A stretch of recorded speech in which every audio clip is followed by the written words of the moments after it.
cause bad breath. And they found there a statement from Rasulullah sallallahu alaihi wasallam in which he said, any one of you who eats raw garlic or raw onions should not come to our mosques. Why? Because at the end of the prayer, we turn to each other saying, Salaam alaikum wa rahmatullah.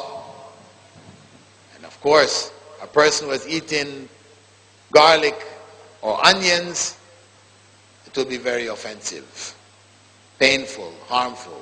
So, they're told, stay home. So since staying home means they will be deprived of the additional blessings that one gets from praying in the mosque, in jama'ah, with the congregation, then they said this is makruh. However, in 1979, when the Surgeon General of the United States of America announced to America and the world that it had been conclusively shown, proven, that smoking causes cancer. And cancer, of course, we know, causes death. Cancer causes death.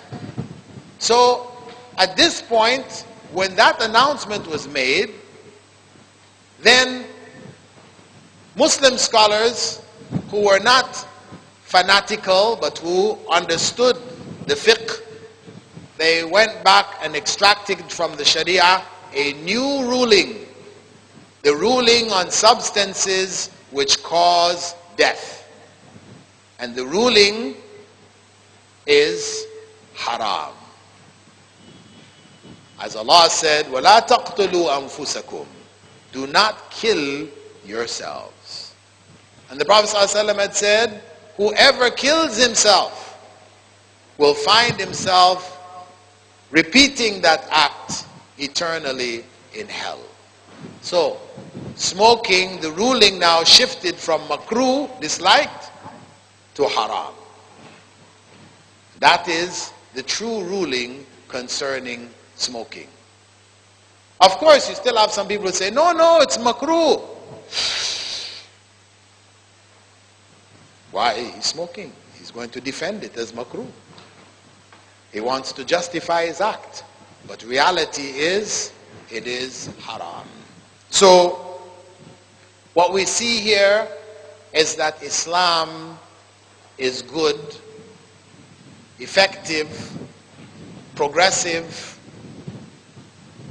and useful to all peoples, in all places, at all times. That is the bottom line. There is nothing backwards about Islam. Sure, some people might say, you cut off people's hands if they steal. In fact, there's a website on the internet dedicated to the hand, in which they show the hand and how it works, how the sinews and the muscles and the bones all work together to a miraculous thing. And at the end of the presentation on the website, it says, and Muslims hack it off. You know, they would destroy this miracle from God.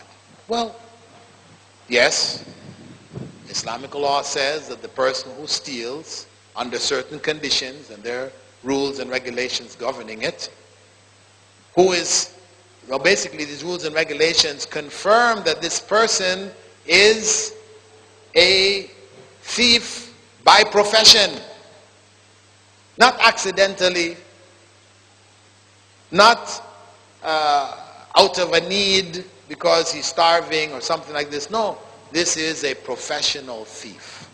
Once that is established, then his hand will go if he's caught. Yes, that is harm. What about his human rights? Doesn't he have a right to keep his hand? Well, we say, what about the human rights of the society as a whole?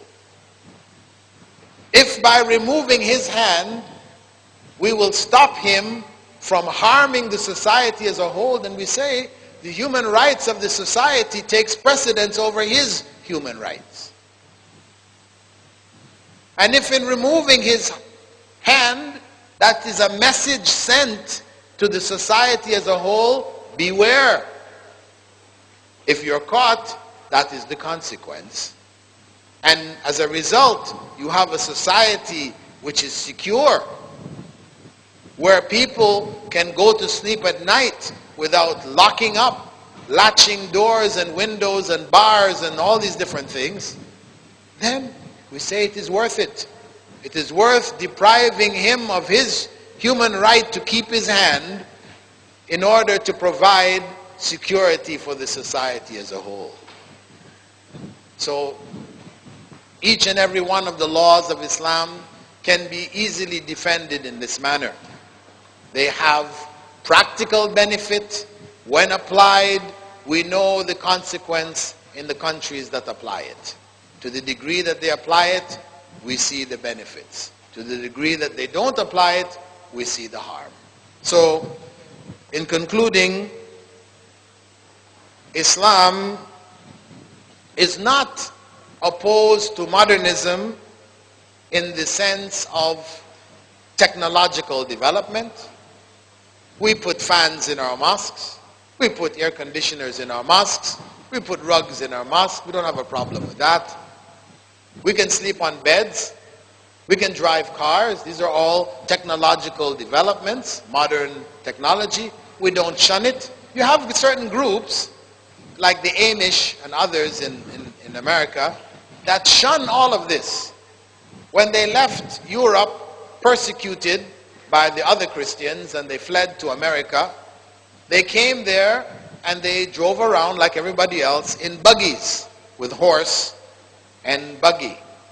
Later on, when cars came, they didn't go with the cars. They stayed with horse and buggy. So till today, you can go to their societies, their communities, and see them driving around in horse and buggies. They don't use electricity. They use only candles and oil, etc. That's not us. We can benefit from modernism in technology.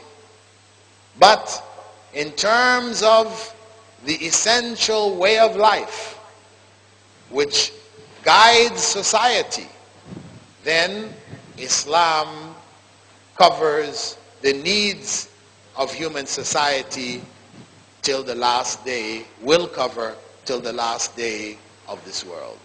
That is the reality. That is what we're living.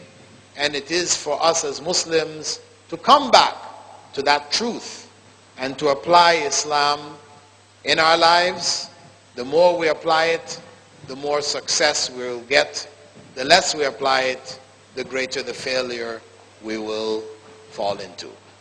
With that, I conclude my presentation. Assalamu alaikum wa rahmatullahi wa barakatuh.